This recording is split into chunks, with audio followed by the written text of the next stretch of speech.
आज हम पढ़ेंगे अध्याय 5 में कोयला व पेट्रोलियम। अपने आसपास बहुत सारे पदार्थ होते हैं जो अपन को किसी न किसी रूप में काम आते हैं और जिनको अपन काम में लिया करते हैं, या ये कह सकते हैं कि वो सभी पदार्थ एक प्रकार से हमारे लिए संसाधन होते हैं। अब यह संसाधन दो प्रकार के होते हैं, एक तो प्राकृतिक संसाधन और एक कृत्रिम संसाधन। कृत्रिम संसाधन मनुष्य के द्वारा फैक्ट्रियों में या अन्य प्रकार से बनाए जाते हैं, जबकि प्राकृतिक संसाधन प्रकृति के द्वारा उत्पन्न पदार्थों से ही अपन को प्राप्त होते हैं, जैसे वायु, जल, मृदा, खनिज।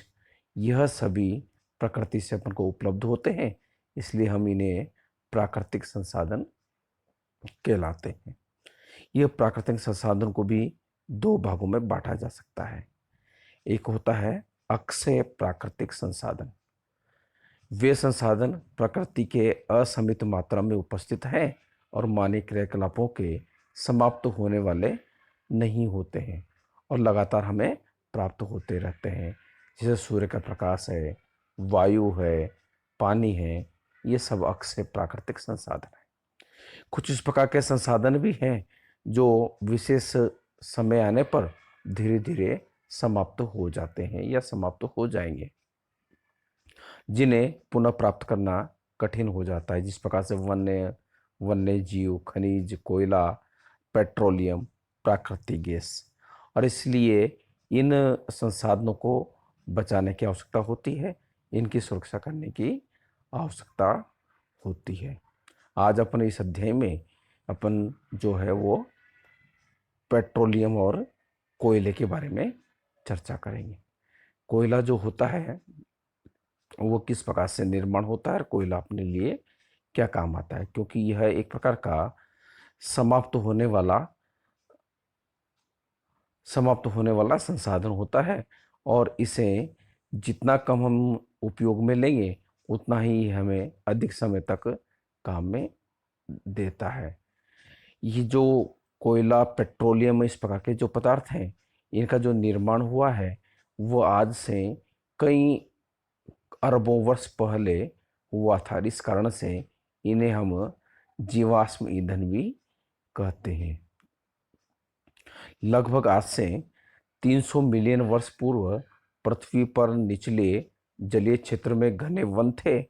बाढ़ जैसे प्राकृतिक प्रकोपों के कारण से यह वन मृदा में नीचे दब गए।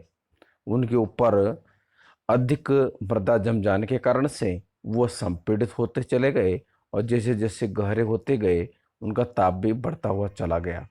उच्च दाब और ताप पर पृथ्वी के भीतर पेड़ पौधे धीरे धीरे कोयले में परिवर्तित हो गए। कोयले के मुख्य रूप से इसमें कार्बन होता है। मृत वनस्पतियों के धीमे प्रक्रम से कोयले का निर्माण होना या कार्बन में बदल जाना, ये कार्बनीकरण कहलाता है। क्योंकि यह वनस्पति के अवशेषों से बना होता है, इसलिए इसे हम जीवाश्म ईंधन भी कहते हैं। वायु में गर्म करने पर कोयला जब जलता है तो यह हमें कार्बन डाइऑक्साइड गैस देता है, साथ ही साथ में ऊष्मा भी देता है। इसके अलावा जब कोयले से इनका परिष्करण करके या अन्य प्रकार के उपयोगी पदार्थ भी प्राप्त किए जाते हैं, कोक है, कोलतार है, कोयला गैस है, इस प्रकार के पदार्थ जो है प्राप्त किए जाते हैं। इनका उपयोग औद्योगिक रूप से लिया जाता है। जैसे पहला है कोक। यह एक कठोर, सरंध्र व काला पदार्थ है और इसमें यह लगभग कार्बन का शुद्ध रूप होता है और कोक का उपयोग विशेष तौर से इस्पात में औद्योगिक निर्माण के रूप में इसका काम में लिया जाता है और निष्कर्षण किया जाता है। दूसरा होता है कोयले के रूप में। यह अप्रिय गंध वाला गाढ़ा कोलतार के रूप में यह एक अप्रिय गंध वाला गाढ़ा द्रव होता है। लगभग 200 पदार्थों का यह मिश्रण होता है। इसमें कई तरह के पदार्थ मौजूद होते हैं, तो इसमें से कई पदार्थों को भी अलग कर लिया जाता है और उन पदार्थों को विभिन्न प्रकार के औद्योगिक उत्पादों के रूप में बनाने में काम में लिया जाता है। जैसे संश्लेषित रंग है, औषधि है, विस्फोटक पदार्थ हैं, सुगंध वाले पदार्थ हैं, प्लास्टिक है, पेंट है, फोटोग्राफिक सामग्री है, छत्र निर्माण की सामग्री है। इस प्रकार के कई प्रकार के पदार्थों का निर्माण किया जाता है।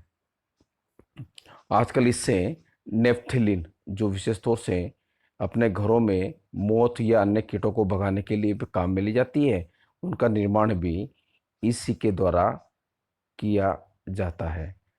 आजकल पक्की सड़कों के निर्माण में भी कोल तार के स्थान पर पेट्रोलियम उत्पाद ब्यूटिमल्स का भी उपयोग होने लगा है। तीसरा प्राप्त होती है कोयल गैस या कोयला गैस। जब कोयले से कोक को प्राप्त किया जाता है तो उस समय एक विशेष गैस पैदा होती है जिसे अपन कोयला गैस कहते हैं। यह कोयला गैस विशेष तौर से उद्योगों में ईंधन के रूप में या विद्युत ऊर्जा उत्पन्न करने में काम में ली जाती है। लंदन में 1810 में व न्यूयॉर्क में 1820 के आसपास कोयला गैस का उपयोग प्रथम बार सड़कों पर रोशनी के लिए किया गया। आजकल इसका उपयोग रोशनी के बजाय ऊष्मा उत्पादन करने में किया जाता है। अब बात करते हैं पेट्रोलियम की। अपने घरों में जो वाहन होते हैं, मोटरसाइकिल है, स्कूटर है, कार है, यह सभी विशेष प्रकार के पदार्थ से चलाई जाती है जिसे हम डीजल या पेट्रोल कहते हैं। यह पेट्रोल जो होता है यह विशेष तौर से पेट्रोलियम से पदार्थ प्राप्त होता है। पेट्रोलियम का अर्थ होता है, इसमें दो शब्द हैं, तो पेट्रा और दूसरा ओलियम, उससे बना है पेट्रोलियम। पेट्रा का अर्थ होता है चट्टान और ओलियम का अर्थ होता है तेल, यानी चट्टान से प्राप्त किया गया तेल, अर्थात चट्टानों से अर्थात भूमि के अंदर से निकाला गया तेल होता है। अब हम जानते हैं कि पेट्रोलियम कैसे बनता है। पेट्रोलियम का निर्माण समुद्र में रहने वाले जीवों से हुआ। जब यह जीव मृत हुए तब इनके जो शरीर होते हैं वो समुद्र के पेंदे में जाकर के जम गए। फिर रेत, मिट्टी आदि की तह इन पर जम गई। लाखों वर्षों में वायु की अनुपस्थिति में उच्च ताप पर और दाब पर मृत जीवों का अपघटन हुआ और अपघटन से ये पेट्रोलियम जैसा प्राकृतिक पदार्थ प्राप्त हुआ।